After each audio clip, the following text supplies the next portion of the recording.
सरसों दा साग मक्के दी रोटी। ढाबे का मेन्यू पढ़ रहे हो? नहीं, गाना गा रहा हूँ। ये हिंदी फिल्म का गाना है, मगर बाद में पता चला कि खेत तो स्विट्जरलैंड में है। तो होगा। सरसों तो दुनिया के कई हिस्सों में पाया भी जाता है और खाया भी जाता है, जैसे कि China, Canada, Germany, France, Pakistan, Bangladesh, Nepal, United kingdom और स्विट्जरलैंड। वर्ल्ड में मस्टर्ड यानी सरसों के 40 से ज्यादा स्पीसीज हैं। दिखते तो सारे एक जैसे हैं। तुम सिर्फ इंडिया के मैदानी इलाकों में और फिल्मों में देखते हो, इसलिए। दुनिया में सबसे पहले सरसों उगाया किसने था? सरसों को 3000 BC में इंडिया में उगाया गया था। सिंधु घाटी की सभ्यता के लोग भी सरसों उगाते थे। हम लोग इंडस वैली सिविलाइजेशन के जमाने से सरसों का साग खा रहे हैं। इंडिया का पता नहीं, मगर रोमन्स और यूरोपियन सरसों से बनी चीजें खाते रहे हैं। यूरोपियंस ने ग्रेप के जूस में सरसों के बीज को पीस कर मिलाया। ग्रेप जूस को उन दिनों लैटिन भाषा में मस्टम भी कहा जाता था, जिसका मतलब था यंग वाइन। फ्रेंच लैंग्वेज में इसे मस्ट कहते थे। सरसों के बीज मिलाने के बाद इसमें बर्निंग सेंसेशन आ जाती थी और शायद इस वजह से सरसों का फ्रेंच नाम मोस्टार्ड यानी मस्ट में तीखापन लाने वाला पड़ गया। 13वीं सेंचुरी में जब इसे अंग्रेजी भाषा में शामिल किया गया, तब इसे मस्टर्ड का नाम मिला। रोमन्स के पास मस्टर्ड इंडिया से आया था, जिसका इस्तेमाल वो अचार के मसाले बनाने में और वाइन बनाने में करते थे। इंडियन मस्टर्ड को यूरोप का रास्ता भी रोमन्स ने दिखाया था और इसके बाद यूरोप से ये मस्टर्ड सारे वर्ल्ड में फैल गया। तो क्या रोमन्स और यूरोपियंस आम का अचार बनाते थे? रोमन अचार तो बनाते थे, मगर किसका ये पता नहीं। अचार का मसाला और मस्टर्ड साउथ इंडिया से जाते थे। एम्परर नीरो ने रोम को रीबिल्ड किया था, तब उन्होंने इंडिया से मस्टर्ड और दूसरे मसालों का इम्पोर्ट बैन कर दिया था। उस समय रोमन लोग साल में सरकार को जितना टैक्स नहीं देते, उससे ज्यादा के मसाले खा जाते थे। सरसों के बीज के जरिए बहुत सारी ज्ञान की बातें भी बताई गई हैं। लॉर्ड गौतम बुद्धा के जातक टेल्स में भी सरसों का उल्लेख मिलता है। एक स्टोरी में उन्होंने अपने भक्त से उस घर से सरसों का बीज लाने के लिए कहा था जहाँ किसी की मौत नहीं हुई हो। भक्त गांव के सारे घरों में गया। सरसों का बीज हर घर में था, मगर कोई भी घर ऐसा नहीं था जहाँ किसी की मौत नहीं हुई हो। कहानी का संदेश ये था कि मृत्यु और दुखों से दुनिया में कोई नहीं बच सकता, और इस संदेश को हर किसी से जोड़ने के लिए उन्होंने सरसों के बीज का सहारा लिया। 3rd सेंचुरी BC में पंडित विष्णु शर्मा ने अपनी किताब पंचतंत्र में एक कहानी लिखी थी, जिसमें उल्लेख मिलता है कि सरसों और गुड़ की मदद से सांप का जहर भी उतारा जा सकता है। गौतम बुद्ध ने एक और कहानी में सरसों के बीज के जरिए यूनिवर्स की उम्र के बारे में भी बताया है। उस दौर में सरसों इंडिया के नॉर्थ वेस्ट इलाके में विकसित हुआ और पाकिस्तान, बांग्लादेश और चाइना तक पहुंच गया। वैसे सारे वर्ल्ड को मस्टर्ड के लिए फ्रेंच लोगों को भी थैंक्स बोलना चाहिए। वो क्यों?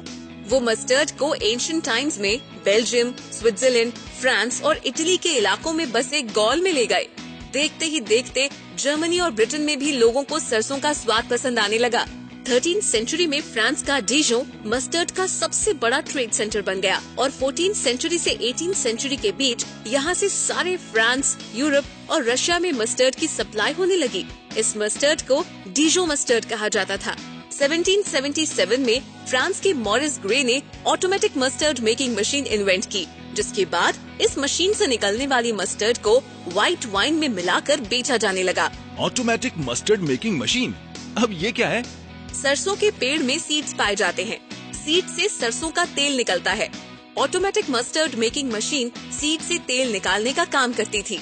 ऐसी मशीन तो इंडिया में बहुत पहले से ही है और वो बिना बिजली के चलती है। इसे कोल्हू कहते हैं, जिसे बैल चलाते हैं। यू मीन वो मशीन जिसमें बैल सर्कल्स में घूमता रहता है? हाँ, बेचारा एक ही कमरे में गोल गोल चक्कर लगाता रहता है। सरसों सारी दुनिया का चक्कर लगा चुकी है।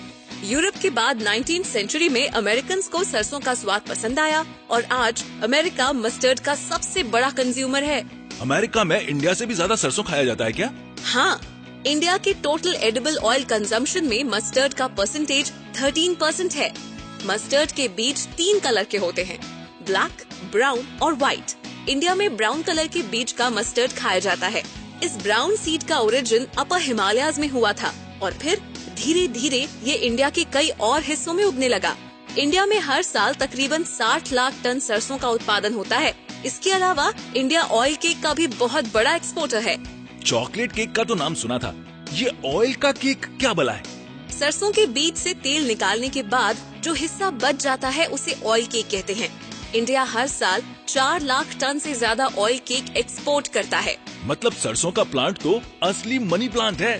सरसों का साग सरसों की पत्तियों से बनता है। सरसों के बीज से तेल निकलता है जो पकाने के अलावा दवाओं में भी काम आता है।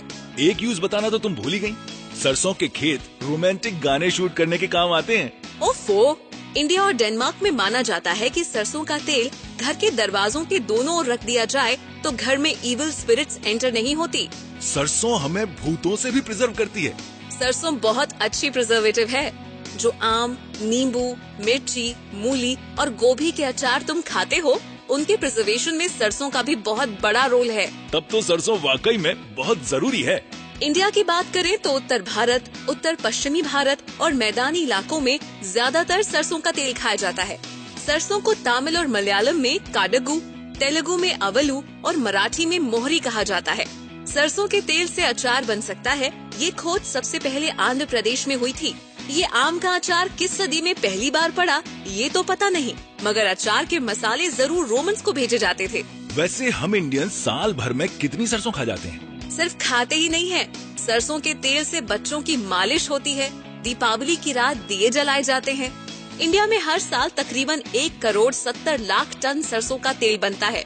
हिंदी फिल्मों में सरसों का खेत मतलब होता है पंजाब के गांव, मगर रियलिटी में देखें तो सरसों के सबसे बड़े उत्पादक राज्य हैं उत्तर प्रदेश और राजस्थान, जहां इंडिया के कुल प्रोडक्शन का 50% सरसों पैदा होता है। और सरसों की ट्रेडिंग की बात की जाए तो जयपुर, अलवर, दिल्ली, कोलकाता, मुंबई और इंदौर समेत भारत के 15 बड़े शहर सरसों की ट्रेडिंग सेंटर्स हैं। और जब कंजम्पशन की बात आती है तो फिर वेस्ट बंगाल, असम, त्रिपुरा और बिहार में भी काफी सरसों इस्तेमाल होती है। सरसों के तेल के साथ और भी कई एक्सपेरिमेंट्स किए जा रहे हैं। पिछले 3-4 दशकों में सरसों के रिफाइंड तेल ने भी मार्केट में जगह बनाना शुरू कर दिया है। सरसों के बारे में इतना रिफाइंड ज्ञान देने के लिए शुक्रिया। अब मैं चला सरसों का साग और मक्के दी रोटी खाने।